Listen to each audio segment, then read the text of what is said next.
sure that Kenyans are well sorted. Right? That 1.2 billion shillings, this is what it could do. It could build 12 secondary schools at 100 million each, 400 classrooms at 1.3 million each. Kanisa Statehouse ya worth 1.2 billion. Hiyo church inakaaje? Kanisa ya 1.2 billion. Because this guy is eating our country. Na ni kama nyinyi wengine mumerogwa. It's like you people are mad. You can't see this guy is taking our country to a place we will never come back. Another thing, ile siku mtaifanya makosa ama mfaulu kuingia State House, haki ya Mungu miili zenu zitawekwa kwa hiyo kanisa. Zitakuwa cremated, zichomwe na jivu, mtaipatikana. That is not a church. Sasa what he wants to do, he wants to create a fight. There are four things which are wrong. The first thing which is a problem here is that if you build a church personal to you using your private money, is an intention that you're thinking you are going to be in State House forever. Hata mambo ya kumi bila break, it is now forever. And then una maoni gani kuhusu hili kanisa la 1.2 billion? Hata ajenge la dhahabu, muuaji haoni mbinguni. Mimi ni mtu naamini Mungu.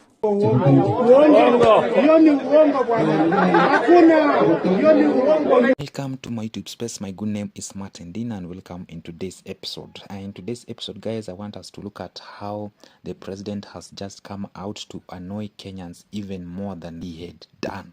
We are looking at how he stated that to build a 1.2 billion church at Statehouse. Mimi ni mtu naamini Mungu. Na I have no apologies to make.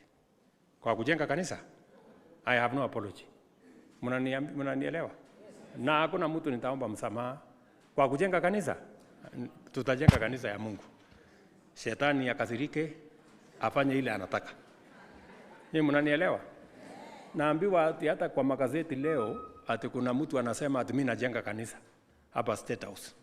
Ni kweli, mimi najenga kanisa hapa State House. Do you know how much is 1.2 billion, guys? It's a huge amount of money that can be able to set up many schools in places where we don't have schools. It's amount of money that could be able to put up more hospitals, level 3 or rather some other hospitals, to just make sure that Kenyans are well sorted. Right? That 1.2 billion shillings, this is what it could do. It could build 12 secondary schools at 100 million each, 400 classrooms at 1.3 million each, 12 level 3 hospitals at 100 million each, 5 level 5 hospitals at 230 million each, 30 kilometers of roads, 10 boreholes, 5 to 10 irrigation projects, dairy/fruit processing plant, vocational college, and 1 modern stadium. All of that, we're like, no, this is not important. Let's build a church. We all call God the Father, right? So technically he is our parent. You as a parent, don't you put your children's needs first? President, this is after he stated that he found a Mabati church at State House. We don't know if it is true or ni rumors too. Hapa State House nilikuja nikakuta kanisa ya mabati. Kanisa ya mabati inatoshana na State House. Hata kwa maoni yenu. So, nasijengi na pesa ya serikali, mimi najenga na pesa yangu. He built a church at Kabarak. And now, we coming to President Uhuru Kenyatta. He built a church at Ichaweri place. Now, we are coming at President Ruto, now building a church at State House. Guys, when we talk of one term, or rather we are talking of half term, then we are messing up. We are very wrong. There is no any other way this guy is going to leave that particular place anytime soon. We are going to suffer with this guy. We are going to go through a lot in this particular regime. Now, many people have come out to say that this is an altar. This is a place whereby bloodshed is going to happen. People are going to worship demons, that particular place, because as Kenyans, we can't access that place. And number 3, many Kenyans have come out to reject that particular thing. They have come out to condemn President Ruto over building this particular church. Many Kenyans say that this is a demonic altar, and when you look at these particular views, or rather the videos that I'm yet to put for you guys, it shows some deeper meanings about this particular church that is being built by the president. If by now you are still supporting Ruto, and you think given time Ruto can change this country. Ebu fanya kichwa yako hivi. Ebu fanya kichwa yako hivi. Every year Ruto huwa anaweka aside billions za kurenovate State House. Akatoa ile roof ya kitambo, akaweka flat roof. Akatoa ile rami ilikuwa, akaweka cabros. Akaona cabros si mzuri, akatoa tena, akaweka tena ile rami ilikuwaga. Sasa Ruto is building a church 1.2 billion. Kanisa State House ya worth 1.2 billion. Hiyo church inakaaje? Kanisa ya 1.2 billion. Because this guy is eating our country. Na ni kama nyinyi wengine mumerogwa. It's like you people are mad. You can't see this guy is taking our country to a place we will never come back. What is wrong with you people? Do you imagine a person building a church 1.2 billion? Anakata funding education. Anakata capitation. There are no vaccines in our hospitals. Business are going down. We only have 600 billion for development. Hakuna pesa ingine nda expenditure zingine kwa mifuko za watu. And you are there sitting down saying two term like an idiot. Ukiambia watu, oh, give Ruto time, he will change Kenya. Ukikulaga hizo propaganda zao za ufala, at Ruto has done more than Kibaki in 10 years, than Uhuru in 10 years. Are you mad? Can you be able to show one thing that Ruto has done? One. My friend, there is no church inatengenezwa ya 1.2 billion. Nizo pesa ziwekwe kando, zikuliwe. These people, they must be building some wealth somewhere in other countries. Ndio hii country kienda chini, watoke na watoto wao. This is the only country we have. And if you are still supporting Ruto, there is something wrong with you. Wewe ndio kichwa mbaya. There is something wrong with you. Or you think he can change this country. There is something wrong with you. This guy hata you want mnasema, my friend, is too much for him. Because mi sioni kitu atabadilisha in the next 2 years. Kama sasa saa hizi tumefika, a guy is putting aside 1.2 billion ya kujenga kanisa.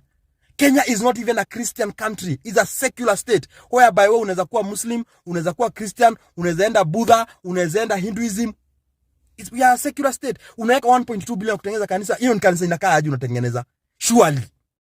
Come to think of it. Yaani nyinyi umeona William Ruto amekaa chini akaona ajengee Mungu kanisa. State House. Si Sugoi, hapana, si mahali kwingine, si Mombasa, si wapi, ajengee Mungu kanisa State House. Wacha niwaambie, this is a very, very, very concealed plan. Either, number one, that will serve as the national tallying center huko State House. Because you people will not be able to access.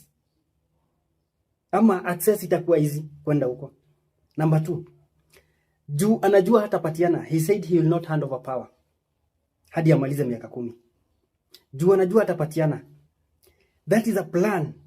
That is a protection hub. Kuna squad, si amesema ina nini 8,000. Kuna squad ya about 10,000, 8,000 squad, special protection squad itatengenezwa na itakuwa inakaa huko. Another thing, ile siku mtaifanya makosa ama mfaulu kuingia State House, akia Mungu miili zenu zitawekwa kwa hiyo kanisa. Zitakuwa cremated, zichomwa na jivu, mtaipatikana. That is not a church. Sasa what he wants to do, he wants to create a fight. Watu waanze kusema mnajengea Mungu kanisa, opposition ianze kusema sijui nini, waanze kupigana na Christians. Aanze kuambia watu si mnaona watu wa Mungu, mimi najengea watu kanisa, opposition anaanza kusema si kanisa, si unaona hata wasijui nini. Yani he create that fight. Na unajua kuna watu wanakuwa brainwashed. Wataanza kusema mnapiga president, sijui anajengea Mungu kanisa hadi sijui nini. That is what he want to create. Hiyo ndio amekuja the same card he used in 2022 kuja na Mungu na Biblia na kanisa akilia. That is the same card anataka kutumia saa hizi. That is the same card. I am telling you, and I am sure 100% that is not a church. But imeconciliwa in the name of the church. That is not a church. Let anyone, usikubali mtu wa kudeceive. Ladies and gentlemen, it's amazing that today's nation said that Ruto has spent 1.2 billion shillings to build a church inside State House. So Ruto's response to the nation was that he has used his private or personal money. Now, let's take the following. There are 4 things which are wrong. The first thing which is a problem here is that if you build a church, personal to you, using your private money, is an intention that you're thinking you are going to be in State House forever. Hata mambo ya kumi bila break, it is now forever. And then, even after that, his children should inherit State House plus the church. Meaning that Ruto is settling or establishing a monarchy. So Ruto has to know that Kenya does not believe in monarchy. Kenya is a state which is governed by the Constitution of Kenya and through election. The second thing that is a problem here is that Ruto says that he has used his private money. The problem I have with that is that Ruto's money has always been public money. What is Ruto's first job? He said his first job was an MP. So he has always earned his own money from the public. So this still remains just public money. He has earned from the public, and Ruto's money cannot reach 1.2 billion shillings if it's just salary.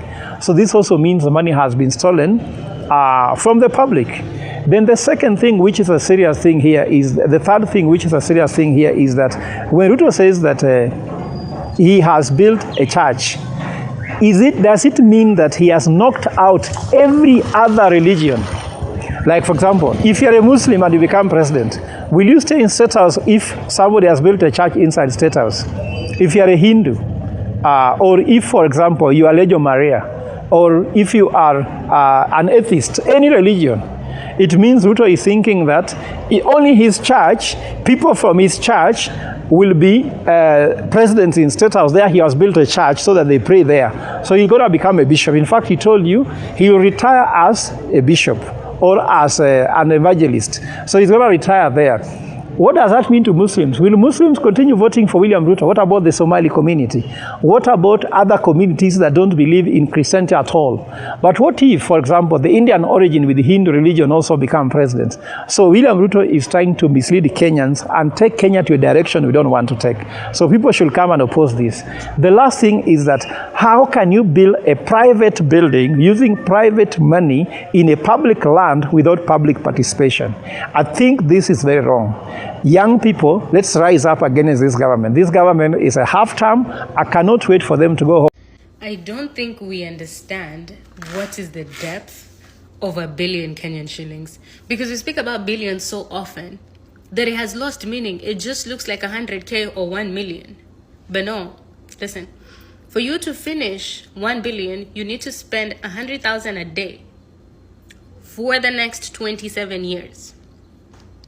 So now, for somebody to come and tell us that he's building a church, 1.2 billion, off pocket, with a salary of 1.4 million a month, that means you've been saving up for the last 71 years. Broski is not 71 years.